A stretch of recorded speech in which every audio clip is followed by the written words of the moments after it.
que ações poderiam ser implementadas no sentido de que haja uma melhoria efetiva da liberdade? Podia haver ainda muito campo por fazer na área de formação, na área de melhor preparação dos profissionais da comunicação social e na melhor preparação do público. Por outro lado, não devemos esquecer que os privados, às vezes, estão em situação mais confortável, porque não sofrem as pressões que o serviço público, às vezes, cria mesmo sem querer. Portanto, no mundo moderno, geralmente, os jornalistas que trabalham para órgãos privados são mais ousados e oferecem conteúdos mais interessantes. Portanto, aqui os privados têm mais desafios e, ao mesmo tempo, eu diria, mais autonomia. Concorda? Em relação às condições, algumas ações estão a ser desenvolvidas, mas penso que ainda o Estado pode também proporcionar a melhor fiscalização do mercado de comunicação em Cabo Verde. Então, concorda com o que o professor... O princípio que o professor Zemaniac coloca aqui é um princípio que funciona, mas é um princípio que não funciona muito bem no mercado cabo-verdiano. Porque é claro que o que ajuda a liberdade de imprensa a se efetivar, a materializar-se, sobretudo em vários países, o que teve esse papel é a imprensa privada. Porque nós tivemos um percurso da imprensa pública, particularmente na Europa, um percurso da imprensa pública que durante muitos anos e décadas estiveram sob a alçada do Estado. No caso das televisões, só muito recente é que começou, estamos a falar dos anos 80 para a frente, é que começou a haver uma abertura na Europa aos privados. Os privados conseguiram montar uma engenharia de negócios que suportou as televisões, suportou as empresas, gerou lucro, criou sustentabilidade e o mercado fez-se. Aqui em Cabo Verde não. Aqui em Cabo Verde não. Nós tivemos o quê? Quando nós vamos ver o que é o poder de arrastamento que as televisões privadas tiveram em relação às televisões públicas europeias, vamos ver que eles alinharam caminhos. E muitas vezes as televisões europeias, as públicas, tiveram que seguir os passos dados pelos privados.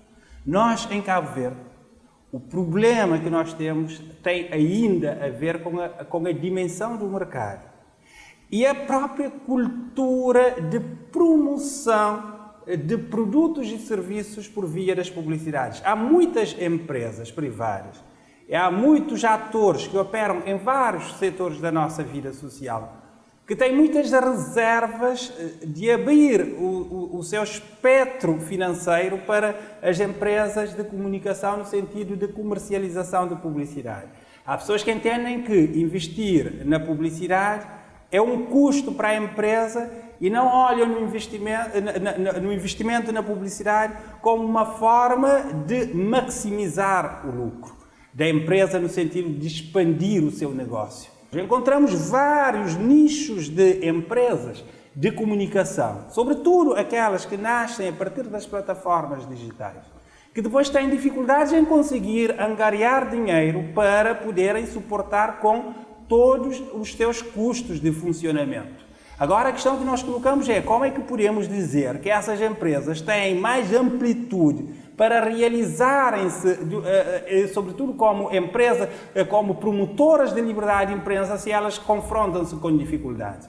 Acho que nós não precisamos de fazer muito esforço para nós percebermos que em Cabo Verde há órgãos de comunicação social que muitas vezes vão se sobrevivendo em função de alinhamentos que fazem, alinhamentos políticos que fazem para terem fontes outras de financiamento porque não conseguem se financiar no mercado. Então, quando nós temos esse tipo de situações, nós não podemos estar a dizer que estamos com um espaço de realização e de afirmação do mercado privado ao ponto de o mercado privado poder ser mais promotor da liberdade de imprensa. A partir, em tese, em teoria, devia ser assim, não é? Até há Há um autor francês, Francis Bell, que tem no seu livro E se la presse n'existe pas? Se a imprensa não existisse. Ele vai discutir essa questão e ele vai colocar o debate sobre a liberdade de imprensa entre dois prismas.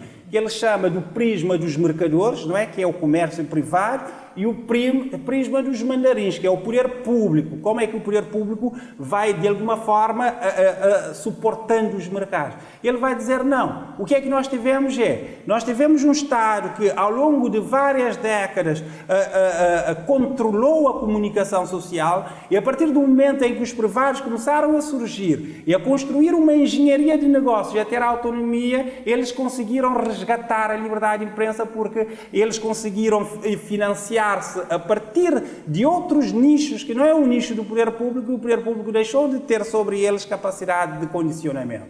Mas nós não temos isso. Ou seja, são poucas as empresas privadas de comunicação social que vivem estritamente de comunicação social e que se dão ao luxo de vangloriar que financiam-se só pelo mercado de publicidade cabo-verdiano. Também acha que existe esse problema da dimensão do mercado aqui em Cabo Verde? Sim, obviamente existe, mas mesmo se observarmos o percurso de Cabo Verde nos últimos 20 anos, houve muitíssimo progresso. Por exemplo, se compararmos o número de agências de publicidade que existiam em Cabo Verde em 2002 e com o número das agências de publicidade que existem hoje, penso que a diferença é abismal. Por outro lado, também o mercado publicitário em Cabo Verde evoluiu muitíssimo. Temos em Cabo Verde atualmente o Prêmio Nacional de Publicidade e observamos a existência de muitas empresas ambiciosas que têm a sua sustentabilidade. Algumas delas passam por dificuldades, mas penso que já chegou o momento de também Cabo Verde poder exportar serviços de comunicação, por exemplo, na área de publicidade. Obviamente, uma empresa de Cabo Verde não pode concorrer com as empresas, não sei, de Japão ou de Taiwan, mas pode concorrer com as empresas na área de publicidade na África Ocidental, em Senegal, Mauritânia, Gâmbia, etc. E é um mercado que eu chamava de promissor.